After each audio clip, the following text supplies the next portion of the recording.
नमस्कार, मी संदीप चव्हाण आणि आपण पाहताय एलएस मराठी। अकोल्याच्या मूर्तिजापूर शहरातून जाणारा कारंजा ते दर्यापूर राज्य महामार्ग अक्षरशः मृत्यूचा सापळा बनलाय।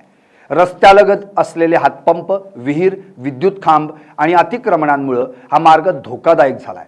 प्रशासनाच्या दुर्लक्षामुळे नागरिकांचा जीव त्यामुळे धोक्यात आलाय। याच पार्श्वभूमीवरचा हा विशेष रिपोर्ट। अकोला जिल्ह्यातील मूर्तिजापूर शहरातून जाणारा कारंजा ते दर्यापूर राज्य महामार्ग सध्या अत्यंत धोकादायक बनलाय।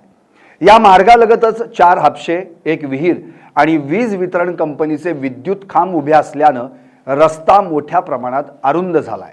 त्यातच नगर परिषदेच्या व्यापार संकुल धारकांनी केलेल्या अतिक्रमणामुळे परिस्थिती आणखी गंभीर बनली आहे। या रस्त्यावरून 24 तास जड वाहनांसह शहरातील मोठी वाहतूक सुरू असते, त्यामुळे अपघातांचा धोका दिवसेंदिवस वाढत चाललाय।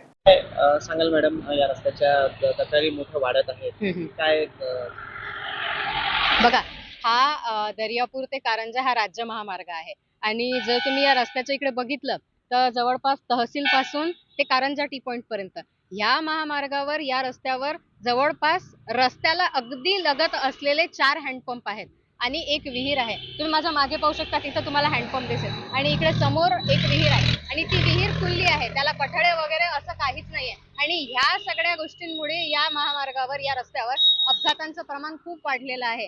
वाहन चालक जे आहेत त्यांना रोज येण्या जाण्यामध्ये अडचणी होतात।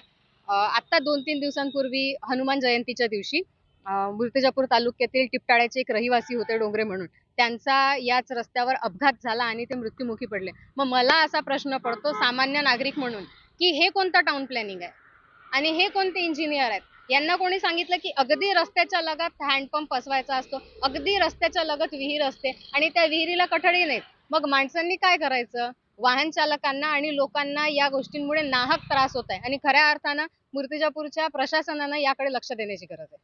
नुकत्याच काही दिवसांपूर्वी याच मार्गावर झालेल्या भीषण अपघातात एका दुचाकी स्वाराचा मृत्यू झाला तर दुसरा गंभीर जखमी झाला। मात्र इतक्या गंभीर घटनेनंतरही सार्वजनिक बांधकाम विभाग, नगर परिषद प्रशासन आणि वीज वितरण विभाग याकडे दुर्लक्ष करत असल्याचा आरोप नागरिकांकडून होतोय। रस्त्याच्या समस्या हा महामार्ग असून तिथे वारंवार अपघात घडत आहे। याकडे प्रशासनाने योग्यरित्या जर दखल घेतली तर या रोडची वाहतूक सुरळीत राहील आणि अपघाताचं प्रमाण कमी होणार।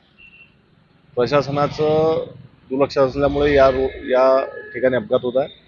माझी प्रशासनाला विनंती आहे की त्यांनी याच्याकडे लक्ष द्यावं। दरम्यान स्थानिक नागरिकांनी प्रशासनाला वारंवार सूचना देऊनही कोणतीही ठोस कारवाई करण्यात आलेली नाही, त्यामुळे भविष्यात आणखी मोठे अपघात होण्याची भीती व्यक्त केली जाते। आता प्रश्न असा उपस्थित होतो की प्रशासन आणखी मोठ्या अपघाताची वाट पाहतंय का? नागरिकांच्या जीवाशी खेळणाऱ्या या समस्येकडे संबंधित विभाग कधी लक्ष देणार? प्रतीक कुरेकर, एलएस मराठी, अकोला।